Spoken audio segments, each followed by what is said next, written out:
Hello, কে বলছেন? চিনতে পারছো আমাকে? বিপাশা। না, আমি ঠিক চিনতে পারলাম না। কে বলছেন বলুন তো? পারবে পারবে, ঠিক চিনতে পারবে।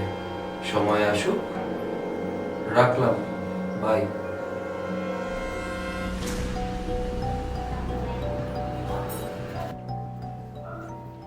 এই খেতে আসো। নিশ্চয়ই খেলা দেখছি। তুমি আসবে নাকি আমি যাব? হ্যাঁ আসছি দাঁড়াও দাঁড়াও। এবার যদি ফোনটা না রাখুন খেতে দেবো না আজকে। হ্যাঁ ওই তো শেষের দিকে।